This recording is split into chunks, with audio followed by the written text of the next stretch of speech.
अरे अब हमें ना अपने पतंग उतार लेने चाहिए। हाँ मुझे भी लगता है अब तो बारिश होगी, तूफान होगा।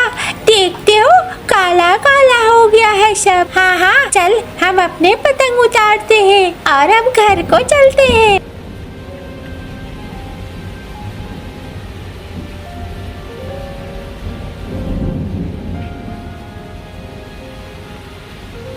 अरे तुम लोगों ने पतंग क्यों उतार लिया? अभी कितना अच्छा तो पतंग आसमान में उड़े जा रहा था, मजा आ रहा था। इतनी जल्दी पतंग क्यों उतारा? अरे देख नहीं रहा है बारिश और तूफान आ रहा है, हमें अपनी पतंग उतारनी ही थी। हम ऐसे कितनी देर तक रखते, हमारे पतंग भी खो जाते और हम भी भीग जाते। अरे तुम लोग तो बुद्धू हो, अभी कौन सी बारिश शुरू हुई है? बारिश अभी नहीं होने वाली है। ये देखो मेरा पतंग कितना तेजी से ऊपर की ओर जा रहा है, मुझे तो मजा आ रहा है। और जितनी हवाएं चलेंगी पतंग मेरा उतना ही ऊपर जाएगा, बड़ा मजा आएगा। तुम अपना मजा देखो, हम तो अपने घर चलेंगे। तुम्हें उड़ाना है उड़ाओ, लेकिन हमें घर जाना होगा।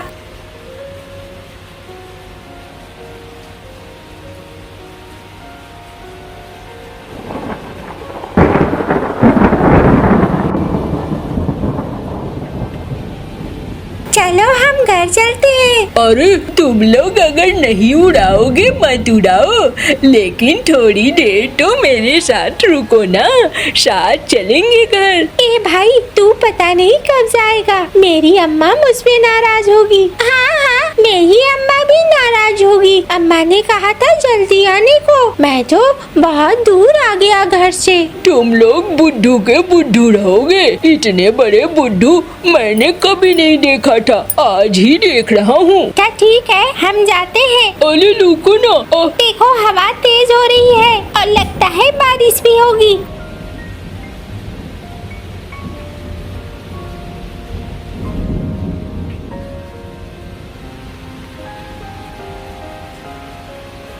ओ मेरी पतंग, ये तो उड़ गई। हमने तुम्हें बोला था हवा तेज होगी तो पतंग उड़ जाएगी और कट जाएगी, लेकिन तुमने माना नहीं। अगर तुमने मेरी बात मानी होती तो तुम्हारी पतंग यहीं रहती। मैंने गलती कर दी, मुझे तुम लोगों की बात माननी चाहिए थी, मुझसे बड़ी गलती हो गई। अरे चलो वहाँ कालू काका के आम के बागान में बारिश और हवा शुरू हो रही है। इसका मतलब है आम के बागान में बहुत सारे फल गिरेंगे, क्या कहते हो? हाँ चलो वही चलते हैं, मजा आएगा, ढेर सारा आम खाने को मिलेगा। चलो चलो।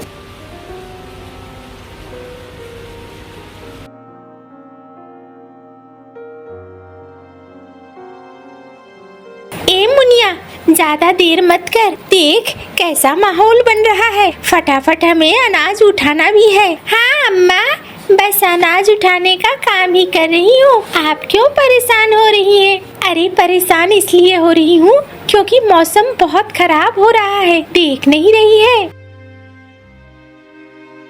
अरे रे दोनों कलमुहियों दिख नहीं रहा है, आसमान में काले बादल छा रहे हैं। हाँ बारिश होगी और ये अनाज भीग जाएगा, तब तुम्हें अकल आएगी क्या? हाँ अम्मा मैं तो यही बात कह भी रही थी इसे। चल मुनिया फटाफट चल। अरे उस बच्ची को क्या कह रही है बेअकल, जाकर बोरे को उठा और तू ले जा अंदर, और इस छोटे चलनी को ये बच्ची ले जाएगी। एकदम अकल की मारी है, न जाने मुझे क्या सूझा था जो मैंने इसके संग ब्याह कर दिया। दादी मैं ये अनाज चलनी वाली बोरे में डाल देती हूँ। हाँ हाँ डाल दे और जल्दी से जा दोनों, तुम दोनों ने तो घर का कबाड़ा कर रखा है, काम की ना काज की, 1.5 मन अनाज की, एक तो थी ही दूसरी भी वैसी ही है।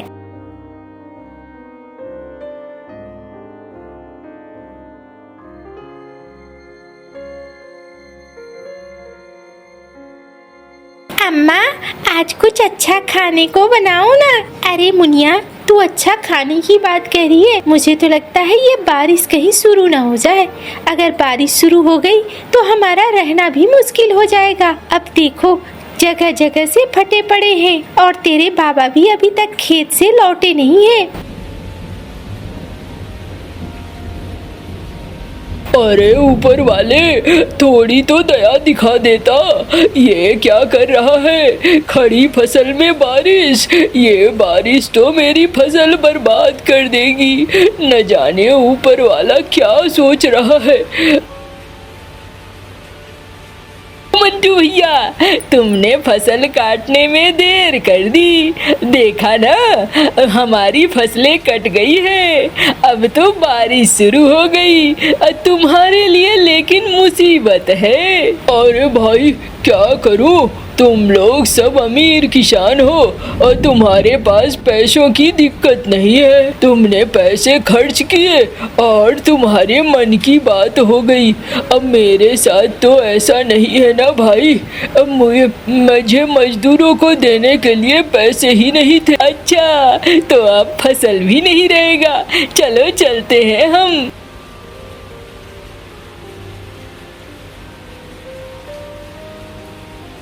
अरे देखो, कितने सारे आम गिरे हैं। हो, यहाँ तो बहुत सारे आम गिरे हैं। हाँ, बड़े बड़े आम हैं। लगता है कोई है भी नहीं यहाँ बगीचे में देखने वाला। हमें यहाँ अच्छे से आम मिल जाएगा। क्या कहते हो? अरे देख क्या रहे हो? जल्दी जल्दी समेटो। मुझे तो लगता है हमें जल्दी करना चाहिए। हो, बिल्कुल ठीक कह रहा है।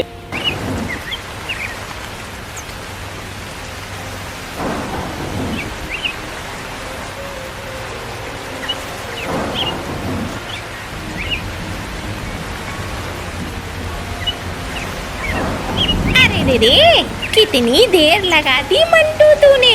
अम्मा, क्या बताऊं, पता नहीं ऊपर वाला क्या चाहता है। देखो ना, अब ये बारिश ला दिया ऊपर वाले ने। मुझे तो समझ में नहीं आ रहा है।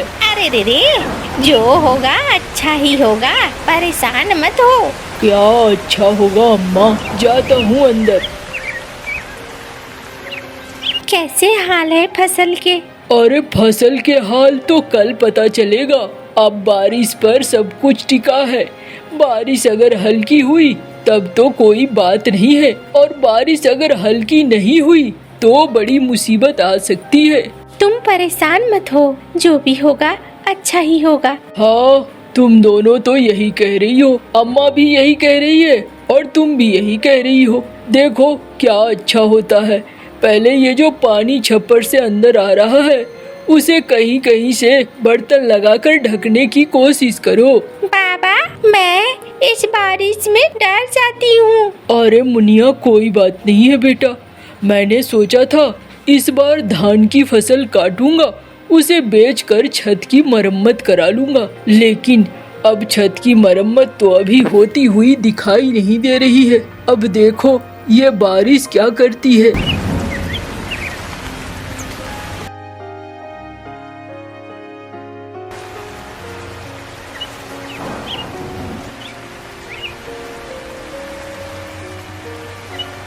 खाना खा लो तुम लोग, आ जाओ सब।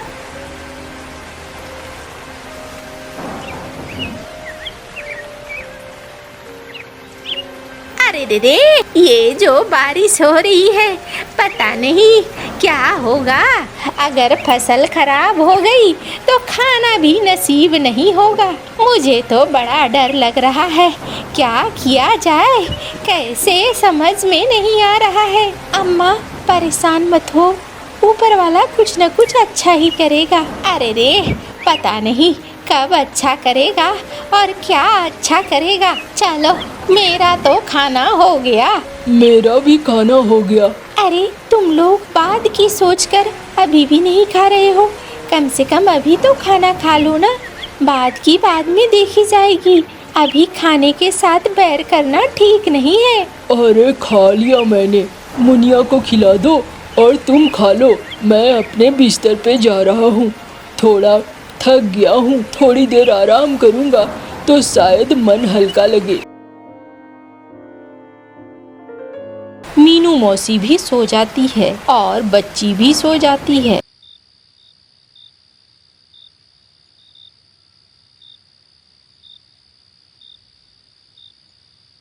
अरे ये तो घर की हालत ही खराब हुई पड़ी है, क्या करूं समझ में नहीं आ रहा है। ऊपर वाले थोड़ा साथ दे।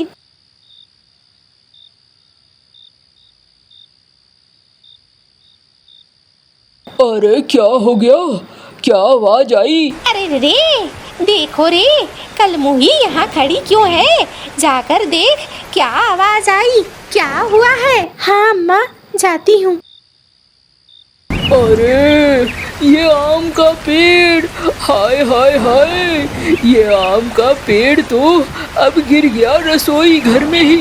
हाय, ये क्या हो गया? 4 आम खाने को मिलते थे, अब वो भी नहीं मिलेंगे। ऊपर से छप्पर भी टूट गया रसोई का। अरे ये तो बड़ी मुसीबत हो गई, अब क्या होगा? पता नहीं ऊपर वाला क्या चाहता है, अभी समझ में नहीं आने लगा है। अरे रे, छोड़ दो, जो होने का है वो होकर रहेगा। इसलिए तुम लोग वापस आ जाओ, कमरे में आओ। बाहर हवा चल रही है और बारिश भी जोरदार है। ऐसे रहना खतरे से खाली नहीं है। आओ, अंदर आओ। अम्मा, मुझे समझ में नहीं आ रहा है, ये सब कुछ क्या हो रहा है? कुछ नहीं हो रहा है, बस यही मानकर चल और जा, आराम से सो जा। अब अगले दिन सुबह ही पता चलेगी।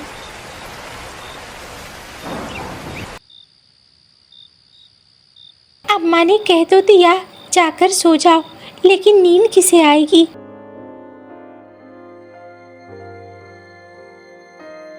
अरे दीदी, ये तो आम का पेड़ पूरा ही टूट गया है।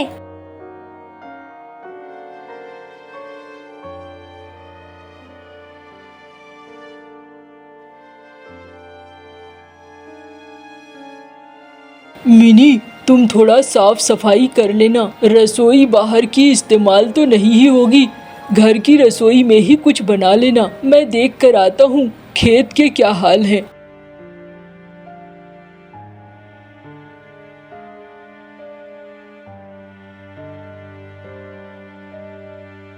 हाय हाय हाय हाय, जिसका डर था वही हुआ। खेत में तो पानी भर चुका है, फसल तो बर्बाद हो गई। ऊपर वाले, ये क्या किया तूने? जाता हूँ, घर जाता हूँ, अब जो होने का होगा वो होकर रहेगा।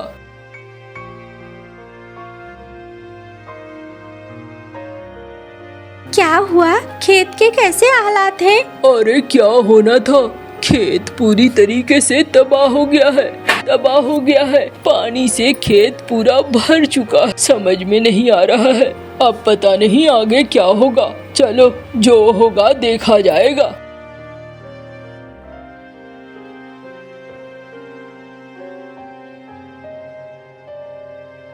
अम्मा, ओ अम्मा, अरे क्या हो गया मुनिया, क्यों चीख रही है? अम्मा देखो, मैंने टोकरी में कितने कच्चे आम समेटे हैं। अरे इतना सारा आम।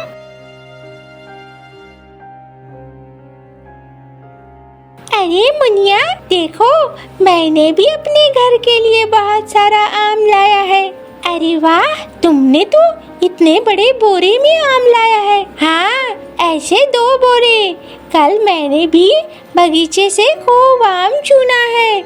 मैं चाहता हूँ ये 1 बोरा तुम रख लो। अरे तुमने ये आम कच्चे रख क्यों लिए? ये पके आम थोड़ी है, ये सारे तो कच्चे आम हैं। अरे रे, वाह बिटिया, तूने तो बड़ा सही काम किया है। अरे मैं क्यों बैठी हूँ, लाओ इन सारे कच्चे आम का अचार बना देती हूँ मैं, और फिर इन अचारों को बाजार में बेच आना। अम्मा, अचार बनाने के लिए मसाले और तेल भी लगेंगे। अरे रे, मुझे क्या बेवकूफ समझा है? मेरे पास तेल और मसाले के पैसे नहीं है क्या? मेरे पास उतने पैसे हमेशा रहते हैं, इसीलिए परेशान मत हो।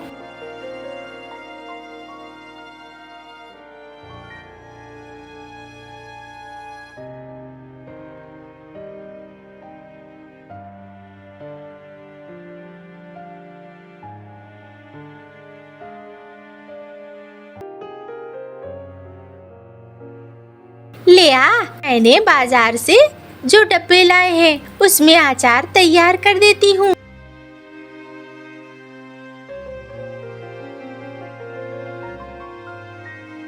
अरे मंटू, वाह भाई वाह, इस बार लगता है तू खूब नोट छापेगा।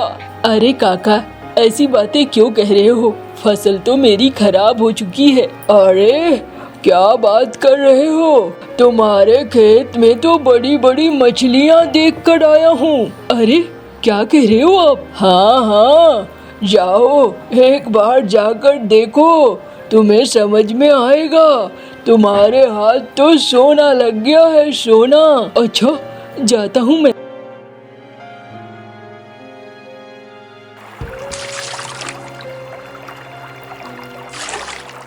अरे वाह, ये मछलियाँ, इन मछलियों को बेचकर तो मुझे अच्छी खासी कीमत मिलेगी। लगता है बाढ़ के पानी में नदी की मछलियाँ यहाँ आ गई है।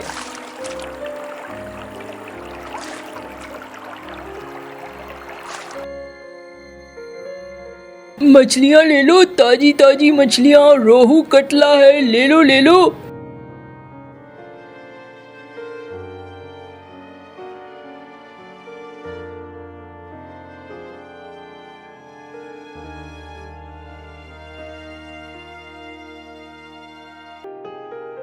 अम्मा, ये देखो, आज मैंने अच्छी खासी कमाई करी है। अरे रे, आज मैंने भी ढेर सारे अचार बेचे हैं और कुछ बच गए हैं, वो भी बेचूंगी। अम्मा, तुम तो बिल्कुल ठीक कहती थी। ऊपर वाला जो करता है अच्छे के लिए करता है। मुझे तो लगा था कि पता नहीं ऊपर वाला हमारे साथ क्यों बुरा कर रहा है। अरे रे, उसकी वही जाने, वो क्या रचता है, क्या सोचता है।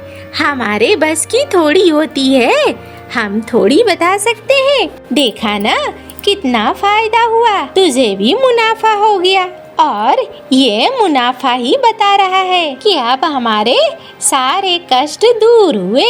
हाँ माँ, मैं सोचता हूँ अगले कुछ दिनों में मैं जब थोड़ा मौसम ठीक होगा तो इस घर को ठीक करवा लूँगा। हाँ बेटा, इसे ठीक करा लेना कुछ दिनों बाद।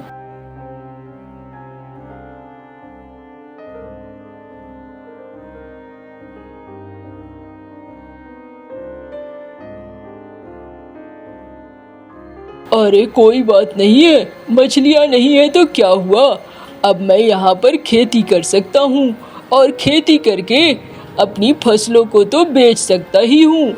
चाहे जो भी हो, फायदा तो मुझे। अब मंटू, मिनी और मीनू मौसी बहुत खुश थे। खेती से उनकी अच्छी खासी आमदनी होने लगी थी। अब उनके यहाँ किसी तरह की कोई दिक्कत नहीं थी। टुन्नी चिड़िया के पास एक ट्रैक्टर था। टुन्नी चिड़िया अपने ट्रैक्टर से अपने खेतों में काम करती। गुड़िया बेटी, आप तैयार सब्जियां तोड़ लो, तब तक मैं दूसरे खेत में ट्रैक्टर चला लेती हूँ। मम्मा, क्या लाल लाल टमाटर भी तोड़ने हैं? हाँ, लेकिन लाल रंग के टमाटर, हरे रंग के टमाटर कच्चे होते हैं। फिर मम्मा चिड़िया अपने ट्रैक्टर पर बैठकर अपना काम शुरू करती है। मम्मा चिड़िया पूरे खेत में ट्रैक्टर चलाती है और उसकी बेटी गुड़िया खेत से लाल टमाटर तोड़ने लगती है।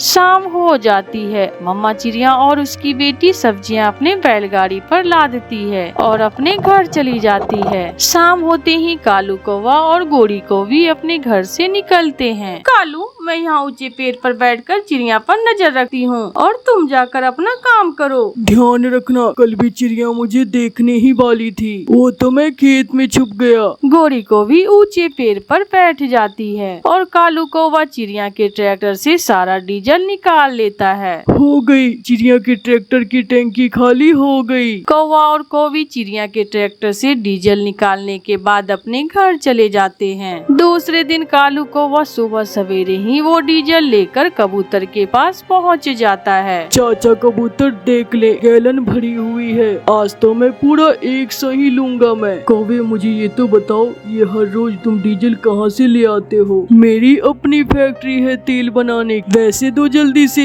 मुझे जरूरी काम है, दूसरे जंगल जाना है अभी। कौवा कबूतर को हर रोज डीजल बेचता और पैसे ले जाता। गुड़िया गुड़िया बेटी, आज फिर से हमारे ट्रैक्टर की टैंकी खाली है। मम्मा, पहले तो ऐसा नहीं होता था। हम एक बार टैंकी फुल करके पूरे खेत में हल चलाते थे, लेकिन अब तो हर रोज डीजल खत्म हो जाता है। अब तो ट्रैक्टर में इतना भी डीजल नहीं है कि मैं इसे पेट्रोल पंप तक भी लेकर जा सकूं। फिर मम्मा चिड़िया बुलबुल को बुलाकर लाती है। बुलबुल और गुड़िया ट्रैक्टर को धक्का देती है और चिड़िया ऊपर बैठकर अपना ट्रैक्टर पेट्रोल पंप की तरफ लेकर जाती है। चिड़िया, आज फिर खेत में ही डीजल खत्म हो गया। कितनी बार कहा है, जब टैंकी आती हो तभी डीजल डलवा लिया करो। तोते भैया, क्या बताऊं, मुझे तो खुद समझ नहीं आ रही है कि मेरे साथ ये क्या हो रहा है। इतना काम नहीं करती मैं जितना ये ट्रैक्टर डीजल पी जाता है। कौवे हर रोज शाम को चुपके से जाते, चिड़िया के ट्रैक्टर से डीजल निकालते और चले जाते। एक दिन कबूतर उस जंगल में आता है। चिड़िया अपने खेत में काम कर रही थी। चिड़िया चिड़िया, मुझे कालू कौवे डीजल वाले से मिलना है। कालू कौवा डीजल वाला, क्या मतलब? हाँ, वही कौवा जिसकी डीजल की फैक्ट्री है। वो मुझे हर रोज डीजल बेच कर जाता है। आज मैं यहाँ से गुजर रहा था, सोचा उसकी फैक्ट्री ही देख जाऊँ। तो मम्मा, इसका मतलब ये हुआ कि कालू अंकल ही हमारे ट्रैक्टर से डीजल चोरी करते हैं। आज तो हम उसे पकड़ेंगे और उसे ऐसी सजा देंगे कि वो कौवा हमेशा याद रखेगा। तो क्या वो कौवा चोर है? वो चोरी का माल मुझे बेचता है? कबूतर भैया, उस आलसी कौवे की कोई फैक्ट्री नहीं है। वो हर रोज मेरे ट्रैक्टर से तेल निकाल कर ले जाता है, लेकिन कोई बात नहीं, आज वो पकड़ा जाने वाला है। कबूतर वहाँ से चला जाता है। चिड़िया अपनी बेटी को साथ लेती है और एक सूखे हुए पेड़ से दो बड़े बड़े डंडे काटती है। गुड़िया बेटी, एक आप पकड़ो और एक मैं पकड़ती हूँ, और देखते हैं आज उस कौवे के बच्चे को। मेरे सुंदर पति, मेरे कालू जी, चलो टाइम हो गया है। गोड़ी, न जाने क्यों आज मुझे डर लग रहा है, कहीं हम पकड़े न जाएं। कालू जी, चिड़िया तो कब की अपने घर चली गई होगी। मेरे होते हुए डरने की कोई जरूरत नहीं है। गोड़ी कौवी कालू कौवे को साथ ले जाती है और खुद जाकर ऊंचे पेड़ पर बैठ जाती है। कालू कौवा हर रोज की तरह चिड़िया के ट्रैक्टर के पास जाता है। वो अपना पाइप चिड़िया के ट्रैक्टर की टंकी में डालता है और अपना काम शुरू करता है। चिड़िया और उसकी बेटी पीछे झाड़ियों में छुपी हुई शव देख रही थी। दोनों माँ बेटी बड़े डंडे लेकर जल्दी से झाड़ियों से निकलकर आ जाती है और चिड़िया पीछे से एक डंडा जोड़कर कौवे के पूंछ पर मारती है। मर गया गोड़ी, मर गया। गोड़ी तो कौवे को पीटता हुआ देखकर वहाँ से भाग जाती है। चिड़िया और उसकी बेटी कौवे की खूब पिटाई करती है। माफ कर दो चिड़िया, चिड़िया बहन, माफ कर दो। आज के बाद कभी भी इस तरफ नहीं आऊँगा। भाग जाओ यहाँ से। अगर दोबारा मैंने तुम्हें इस खेत में देख लिया तो समझो तुम जान से गए। कौवा जल्दी से उड़ता है और वहाँ से भाग जाता है। दोनों माँ बेटी कौवे को जाता हुआ देखकर हंसने लग जाती है। कौवा चोर पहले सब्जियाँ चोरी करता था और अब हमारे ट्रैक्टर से डीजल चोरी करने लगा। फिर उस दिन के बाद कौवा कभी भी चिड़िया की खेत की तरफ नहीं आता। जंगल में तेज बारिश हो रही थी। टुन्नी चिड़िया अपने घर में अपने बच्चों के साथ बैठी हुई थी। इतनी तेज बारिश में जंगल सुनसान था, कोई भी पक्षी घर से बाहर नहीं था। हरियाली तोती अपने घर में सोई हुई थी और उसका छोटा सा बेटा छोटा मिट्टू खिड़की में बैठा हुआ था। बैठे बैठे मिट्टू बोर हो जाता है और चुपके से अपने घर से निकल जाता है। उड़ते उड़ते छोटा मिट्टू दूर निकल जाता है और एक घने पेड़ के नीचे जाकर बैठ जाता है। सोचा था बाहर दाना ही दाना होगा, मगर यहाँ तो पानी ही पानी है, कुछ भी तो नहीं है खाने को। थोड़ी दूर एक पेड़ पर बैठा हुआ बुरा कौवा उस छोटे मिट्टू को घूर रहा था। वो दुष्ट बुरा कौवा छोटे मिट्टू के पास आता जाता है। तुम तो बहुत बहादुर हो बेटा, जो इतनी तेज बारिश में भी घर से बाहर आ गए। ये सब मैंने अपनी मम्मा से सीखा है। मेरी मम्मा भी तेज बारिश में उड़ लेती है। मेरा घर पहाड़ों के पास है और मेरे घर के पास तितलियाँ भी है। क्या तुम तितलियों से दोस्ती करोगे? मुझे तितलियाँ बहुत पसंद है। मैं जाऊँगा, मैं देखूंगा तितलियाँ। टुन्नी चिड़िया किसी काम से उड़ती हुई वहाँ से गुजरती है। छोटे मिट्टू को बूढ़े कौवे के पास बैठा हुआ देखकर टुन्नी चिड़िया वहाँ आ जाती है। तुम छोटे मिट्टू, तुम यहाँ अकेले क्या कर रहे हो? छोटे मिट्टू से पहले बूढ़ा कौवा बोलता है, ये मेरे साथ तितलियाँ देखने जा रहा है। तुम कौन हो? मैं इसके पापा का दोस्त हूँ। मिठू अपने पापा से पूछ कर आया है ना छोटे मिठू?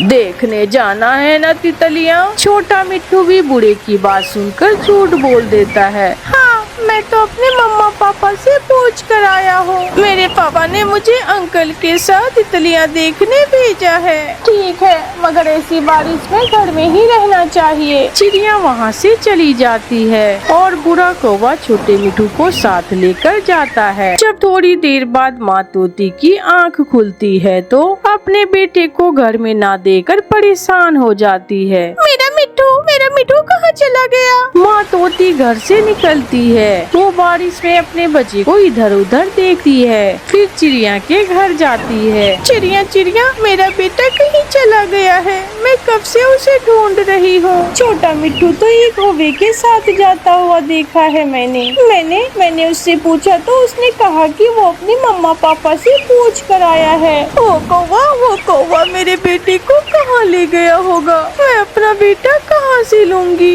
मेरा बेटा। तोती रोने लग जाती है। हरियाली, अब रोने से कुछ नहीं होगा। हमें छोटे मिट्टू को ढूंढने जाना होगा। अभी तक वो कौवा मिट्टू को लेकर दूर नहीं गया होगा। चलो हम गोरी कौवी के पास जाते हैं। ऐसी लंबी चोंच और बड़ी बड़ी आँखों वाला एक कौवा सागर वाले जंगल में रहता है। मैं जानती हूँ उसे। और मैंने सुना है वो कौवा बच्चे पकड़ पकड़ कर खाता है। अगर जल्दी से मिठू को ना बचाया तो कुछ भी हो सकता है। मैं आपके साथ जाती हूँ। फिर गोरी कौवी, चिड़िया और तोती मिठू को ढूंढने निकलती है। बूढ़ी भागता, हमारा छोटा मिट्टू यहाँ तो नहीं आया। सब आगे जाते हैं। छोटा मिट्टू थक जाता है और एक जगह बैठ जाता है। अंकल, मैं थक गया हूँ। बारिश में उड़ना बहुत मुश्किल है। तितलियाँ भी तो देखोगी तुम, बस थोड़ी दूर और जाना होगा। वहाँ है मेरा घर। नहीं जाऊँगा, आप पहले ही मुझे मेरे घर से बहुत दूर ले आए हैं। जाएगा कैसे नहीं तू? मैं तुझे उठा कर ले जाऊंगा। बचाओ, मुझे बचाओ। कबूतर का घर थोड़ी ही दूर था। वो शोर सुनकर वहाँ आ जाता है। दुष्ट कौवे, यूँ बच्ची को डरा रहे हो? मैं तो इस बच्चे को अपने घर लेकर जा रहा हूँ। ये गंदा अंकल मुझे झूठ बोलकर यहाँ ले आया है। अंकल, मेरा घर तो बहुत दूर है। मुझे इस कौवे से बचा ले। बच्ची को किडनैप करते हो? अगर ज्यादा बोले तो जान से मार दूंगा तुझे। कबूतर और बूढ़े कौवे में लड़ाई शुरू हो जाती है और छोटा मिट्टू शोर मचाने लगता है। गोरी कौवी, चिड़िया और मिट्टू की मम्मा हरियाली तोती भी वहाँ आ जाती है। तोती अपने बेटे को गले से लगा लेती है। बूढ़ा कौवा इतने पक्षियों को देखकर डर जाता है और वहाँ से भागने की कोशिश करता है, मगर गोरी कौवी से कौन बच सकता है। गोरी कौवी उसे पकड़ लेती है। मारो इसे, इसकी बड़ी चोंच तोड़ दो। फिर वो सब बूढ़े कौवे को पकड़कर बहुत मारते हैं और छोटे मिट्टू को सुरक्षित घर ले जाते हैं। मम्मा, सॉरी, मैं फिर कभी भी किसी अजनबी के साथ नहीं जाऊंगा। और बेटा, हमेशा बताकर घर से बाहर जाना चाहिए। प्यारे दोस्तों, इस कहानी को लाइक, सब्सक्राइब और अपने दोस्तों के साथ शेयर करना ना भूलें। आपका धन्यवाद।